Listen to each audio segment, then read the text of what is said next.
Black Beauty by Anna Sewell. Chapter 2. The Hunt. Before I was 2 years old, a circumstance happened which I have never forgotten. It was early in the spring. There had been a little frost in the night, and a light mist still hung over the woods and meadows. I and the other colts were feeding at the lower part of the field, when we heard quite in the distance what sounded like the cry of dogs.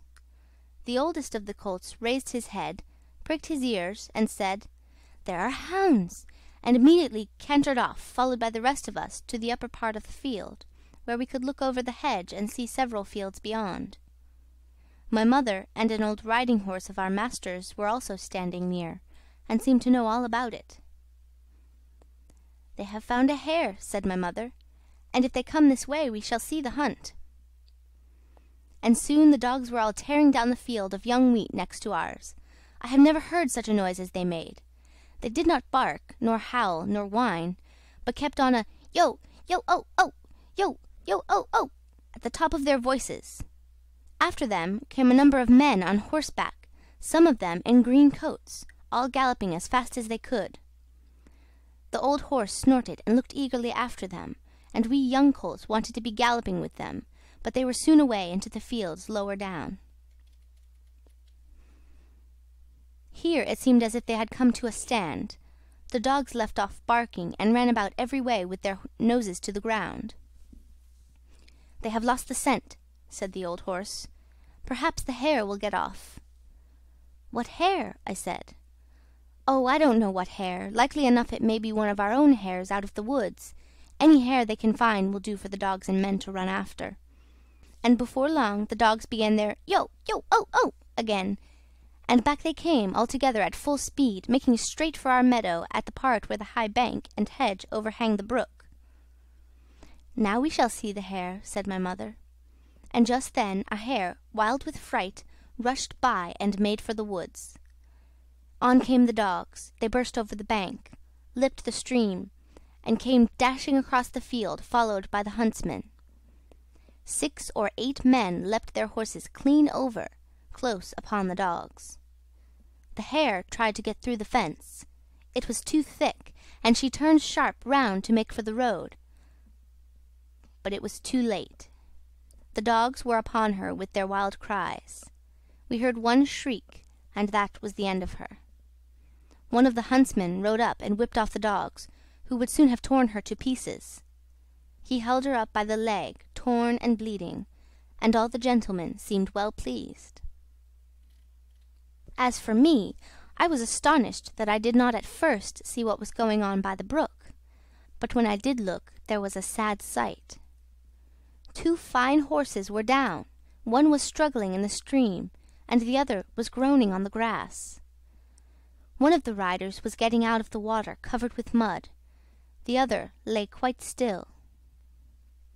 "His neck is broke," said my mother. "And serve him right, too," said one of the colts. I thought the same, but my mother did not join with us. "Well, no," she said, "you must not say that. But though I am an old horse, and have seen and heard a great deal, I never yet could make out why men are so fond of this sport. They often hurt themselves, often spoil good horses, and tear up the fields, and all for a hare or a fox or a stag that they could get more easily some other way. But we are only horses and don't know." While my mother was saying this, we stood and looked on. Many of the riders had gone to the young man, but my master, who had been watching what was going on, was the first to raise him. His head fell back and his arms hung down, and everyone looked very serious. There was no noise now. Even the dogs were quiet, and seemed to know that something was wrong. They carried him to our master's house. I heard afterwards that it was young George Gordon, the squire's only son, a fine, tall young man, and the pride of his family. There was now riding off in all directions to the doctor's, to the farrier's, and no doubt to Squire Gordon's to let him know about his son. When Mr. Bond, the farrier, came to look at the black horse that lay groaning on the grass, He felt him all over and shook his head. One of his legs was broken. Then someone ran to our master's house and came back with a gun. Presently there was a loud bang and a dreadful shriek, and then all was still. The black horse moved no more. My mother seemed much troubled. She said she had known that horse for years, and that his name was Rob Roy. He was a good horse, and there was no vice in him. She never would go to that part of the field afterward. Not many days after we heard the church bell tolling for a long time, and looking over the gate we saw a long, strange black coach that was covered with black cloth and was drawn by black horses. After that came another, and another, and another, and all were black, while the bell kept tolling, tolling. They were carrying young Gordon to the churchyard to bury him. He would never ride again.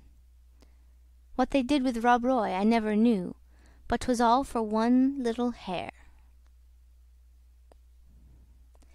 End of Chapter 2. The Hunt.